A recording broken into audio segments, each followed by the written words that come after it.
Hello listener, আজকের টিউটোরিয়ালে আমি আপনাদের সাথে আলোচনা করব মোস্ট ইম্পর্ট্যান্ট একটা টপিক, যেটি হলো এক্সেপশন হ্যান্ডলিং নিয়ে। তো এক্সেপশন হ্যান্ডলিং বলতে আসলে আমরা কী বুঝি এবং কীভাবে এই বিভিন্ন এক্সেপশনগুলোকে আসলে হ্যান্ডেল করা যায়। তো আমরা যখন আসলে কোড লিখি, যখন আমরা কোনো লজিক যখন ইমপ্লিমেন্টেশন করি, তখন এমন হতে পারে যে আমাদের কোডগুলো আসলে ইরোর হতে পারে, বা আমরা যে লজিকটা দিচ্ছি, যে মেথডটা আমরা লিখতেছি, সেই মেথডটি আসলে ভুল থাকতে পারে, বাট আমরা আসলে খেয়াল করতেছি না। বাট এতে করে কি হয়, যে কম্পাইলার যখন চেক করে, কম্পাইলের টাইমে কিন্তু কোনো ইরোর আসলে হয় না, বা আমরা কিন্তু সিনট্যাক্সগত কোনো ইরোরও কিন্তু আমরা দেখতে পাই না। বাট এমন হয় যে প্রোগ্রামটি আপনি যখনই রান করবেন, ঠিক সেই মুহূর্তে আসলে আপনার প্রোগ্রামটি ক্র্যাশ করবে, এবং এটি কিন্তু একটি নর্মাল ঘটনা। এবং আপনি যখন ডিরেক্ট অ্যাপ্লিকেশনে কাজ করবেন, তখন কিন্তু এই ধরনের প্রবলেম আপনাকে বারবার এই ধরনের সিচুয়েশনে পড়তে হবে। এবং এই যে আপনার পুরো প্রোগ্রামটি ক্র্যাশ করতেছে, এতে করে কী হবে, যদি আপনার একটা অ্যাপস ইউজার ইউজ করে এবং ইউজ করতে করতে সে একটা সময় দেখলো যে একটা অ্যাক্টিভিটিতে সে গেল, বা সে একটা ফিল্ডে তার বিভিন্ন ডাটাগুলো সে দিয়ে যখন আপডেটে ক্লিক করতে গেল, ঠিক ওই মুহূর্তে এমন হলো যে আপডেট হলো না, বাট এই কারণে পুরো অ্যাপটা শাটডাউন হয়ে গেল, ক্র্যাশ করলো। তো এতে করে ইউজার কিন্তু খুবই ডিসঅ্যাপয়েন্টেড হবে, এবং সে কিন্তু আপনার অ্যাপটি আর ইউজই করবে না।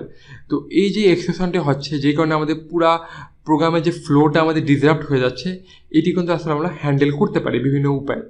তো আজকের টিউটোরিয়ালে আমি জাস্ট দেখাবো যে কীভাবে আসলে এক্সেপশনগুলো আসলে থ্রো হয়, কী কী ধরনের ভুল আসলে আমরা করতে পারি, এবং কীভাবে আমরা নিজেরাই এই এক্সেপশনগুলোকে বা ইরোরগুলোকে আমরা আসলে হ্যান্ডেল করতে পারি।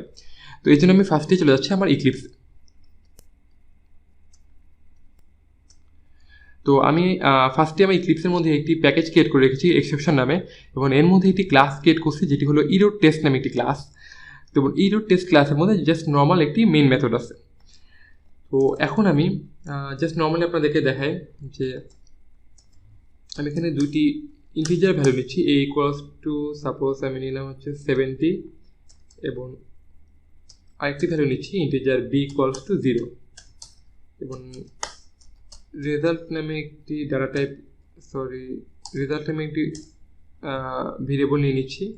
এবং আমি এখান থেকে একটি মেথড নিব, সেই মেথডটি আমি নাম দিলাম সাপোজ ডিভাইডেড নামে একটি মেথড, যেটি কি রিটার্ন করবে, সে হচ্ছে রেজাল্টকে রিটার্ন করবে। এবং রেজাল্ট কী করবে, সে জাস্ট দুইটা ভ্যালু যোগ করে স্টোর করে রেখে দিবে, ডিভাইডেড করবে। দ্যাট মিনস সে just a by a oblique b, that means a divided by b. Okay, এখন এই অবস্থায় আমি যদি আমার মেইন মেথডের মধ্যে একটি অবজেক্ট নিয়ে নিই ইরোর টেস্ট ক্লাসের, error test equals to new error test, আমি একটা অবজেক্ট ক্রিয়েট করলাম, এবং আমি জাস্ট একটা লাইন প্রিন্ট করাবো, সিস্টেম ডট আউট প্রিন্ট লাইনের মধ্যে আমি জাস্ট টিএসটি ডট দিয়ে আমি ডিভাইডেড মেথডকে কল করব। তো দেখুন আমাদের পুরো প্রোগ্রামে কিন্তু কোনো ইরোর কথা আমরা দেখতে পাচ্ছি না। দ্যাট মিনস কম্পাইলার কিন্তু আমাদের কোনো ইরোর দেখাচ্ছে না, সিনট্যাক্সগত কোনো ইরোর নাই, কোনো ইরোরই নেই। বাট এখন আমি প্রোগ্রামটি রান করি, বাট যখন আমি প্রোগ্রামটি রান করবো, তখন দেখুন আমাদের কিন্তু আমি আউটপুটটা কিন্তু পাচ্ছি না। আমাদের কিন্তু অনেকগুলো এক্সপ্রেশন দিচ্ছে। কী দিচ্ছে, যে expression in thread main Java dot lang dot arithmetic expression. That means আমরা কিন্তু ম্যাথমেটিক্যালি একটি ভুল করছি, যেখানে এ দ্যাট মিনস 70কে কিন্তু কখনই 0 দ্বারা ডিভাইডেড করা যায় না। তো এই কারণে আসলে কিন্তু আমাদের অ্যারিথমেটিক এক্সপ্রেশন থ্রো করছে।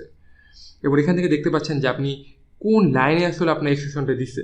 এই যে ইরোর টেস্ট ক্লাসের মধ্যে 23 নাম্বার লাইনে দেখুন, 23 নাম্বার লাইনে যখনই আপনি এই মেথডটিকে কল করতেছেন, এই মেথডটির মধ্যে ইরোর আছে। দ্যাট মিনস এই লাইনে গিয়েই আপনার টোটাল প্রোগ্রামটি স্টপ হয়ে যাচ্ছে এবং পুরো প্রোগ্রামটি ক্র্যাশ করতেছে।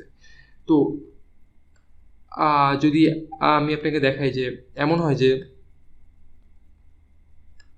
আপনি এগুলো আমি সবই ডিলিট করে দিই, জাস্ট আমি মেইন মেথডের মধ্যে একটি অ্যারে ডিক্লেয়ার করলাম, যে integer A equals to new integer, এবং অ্যারের মধ্যে আমি জাস্ট 10 দিলাম। দ্যাট মিনস আমাদের অ্যারের লেন্থ হলো 10। এখন আমি অ্যারের 0তম ইন্ডেক্সে আমি 2কে ইনসার্ট করলাম, এবং আমি 1 2 3 4 সবগুলো ইন্ডেক্সে করতে করতে আমি জাস্ট 11তম ইন্ডেক্সে আমি 5 স্টোর করলাম। তো এখানে দেখুন আমাদের অ্যারের লেন্থই কিন্তু 10, দ্যাট মিনস 10টা ব্লক কিন্তু ক্রিয়েট হয়েছে মেমোরিতে।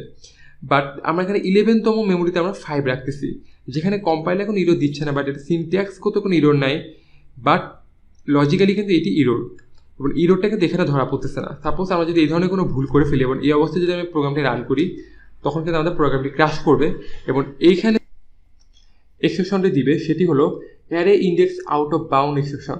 দ্যাট মিনস আমরা যদি অ্যারে জাতীয় এই ধরনের কোনো ভুল করে থাকি, তাহলে সেখানে আমরা এই ধরনের এক্সেপশন আমরা পাবো। তো এইভাবে কিন্তু আসলে বিভিন্ন এক্সেপশন আছে। সাপোজ আপনি যদি ম্যাথমেটিক্যাল ভুল করেন, তাহলে আপনি অ্যারিথমেটিক এক্সেপশন পাবেন। যদি আপনি কোনো চাচ্ছেন যে আপনি কোনো একটা সার্ভার থেকে ডাটা নিতে চাচ্ছেন, বাট ডাটা সেখানে নাই, নাল, বাট সেক্ষেত্রে কিন্তু আপনি নাল পয়েন্ট এক্সেপশন পাবেন। এইভাবে কিন্তু এক্সেপশনের কিন্তু অনেকগুলো প্রকার হয়ে যাচ্ছে। তো এখন আমি জাস্ট আপনাদেরকে দেখাই যে কীভাবে আসলে এই এক্সেপশনগুলোকে আমরা হ্যান্ডেল করতে পারি। তো আমি আমার আগের প্রোগ্রামটিতে ফিরে যাই, যেখানে প্রোগ্রামটি এমন ছিল যে আমি যখন ডিভাইডেড মেথডকে কল করি তখন আসলে অ্যারিথমেটিক এক্সেপশন দেয়। বাট এখন এমন হতে পারে যে আমি এই ডিভাইডেডের মেথডের নিচে আরেকটা মেথড আমি লিখে রাখছি, যে মেথডটি হলো অ্যাড নামে একটি মেথড, এবং এই অ্যাড মেথড কী করে, জাস্ট অ্যাডিশন অপারেশনটা করে।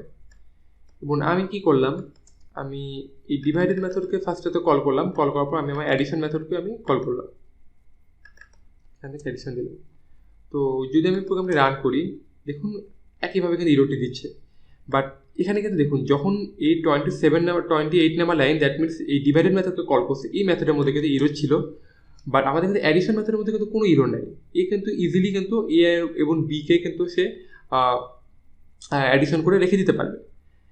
বাট আমাদের এই যে ডিভাইডেড মেথডে এখানে ইরোটি হওয়ার কারণে টোটাল প্রোগ্রামটা ক্র্যাশ করলো। এতে করে আমাদের কোডের যে ফ্লো ছিল, এক্সিকিউশনের যে ফ্লোটা ছিল, সেটি কিন্তু ডিসরাপ্টেড হয়ে গেল। দ্যাট মিনস আমাদের কিন্তু এই কোডটি কিন্তু ইরো ছিল না, এটিও কিন্তু রান হতে পারলো না। বাট আমরা যদি এমন চাই, ঠিক আছে যেই কোডটি আসলে ইরো হচ্ছে সেটি থাক, সমস্যা নাই, বাট এর পরেগুলো যেন ইরোর হয়, পরের স্টেটমেন্টগুলো যেন আমাদের রান হয়, পরের স্টেটমেন্টগুলো যেন ঠিকঠাক মতো রান হয়। দ্যাট মিনস আমাদের কোডের যে ফ্লোটা সেটি যেন মেনটেন করে। তো এই যে ইরোটি হলো, এটি আসলে হ্যান্ডেল করার একটি ওয়ে আছে, যে সেটি হলো, আমি জাস্ট আপনাকে দেখাই, জাভা একটি মেথড আমাদেরকে দিচ্ছে, সেটি হলো ট্রাই এবং ক্যাচ নামে একটি মেথড।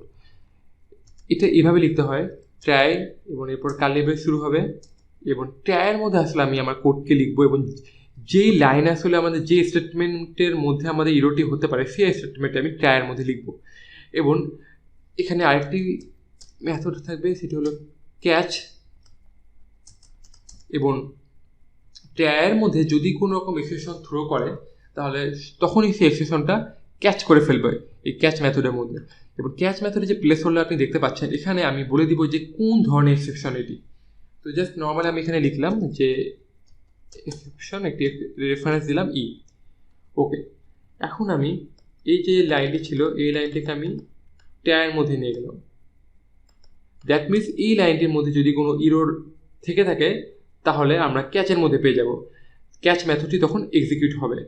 তো আমি ক্যাচের মধ্যে একটি লাইন লিখে রাখি, যাতে আমরা বুঝতে পারি যে আসলে ঠিকঠাক মতো আসলে ট্রাই এক্সেপশনটাকে ধরতে পারছে। আমি লিখতে পারি যে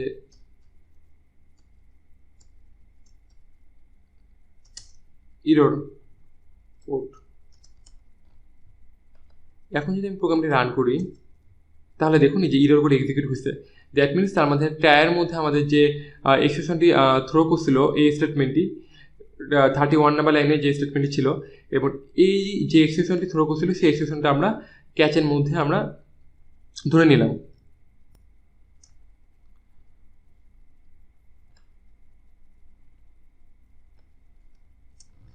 তো এই যে আমরা এক্সেপশন আসলে আমরা এই ক্যাচ করে নিলাম, এই এক্সেপশনের কিন্তু আসলে অনেকগুলো প্রকারভেদ আছে। দ্যাট মিনস এই আমরা যখন যে এক্সেপশন লিখছি, এটাকে বলা হয়ে থাকে এক্সেপশনের সুপার ক্লাস। এর কিন্তু আবার অনেকগুলো সাব ক্লাস আছে, যেমন এক্সেপশনের মধ্যে আবার কিন্তু আছে আপনার রান টাইম এক্সেপশন আছে, রান টাইম এক্সেপশনের মধ্যে অনেকগুলো আছে, যে অ্যারিথমেটিক এক্সেপশন, নাল পয়েন্ট এক্সেপশন।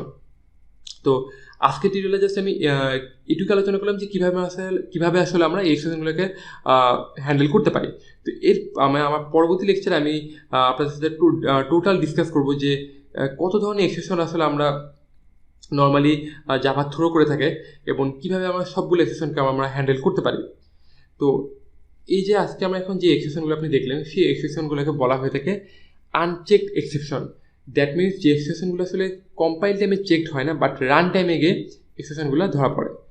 তো এরপরে আমরা দেখব যে চেকড এক্সেপশন কীভাবে আসলে থ্রো হয়। তো আজকে লেকচার এটুকুই। Stay connected with us to see our next tutorial. Thank you.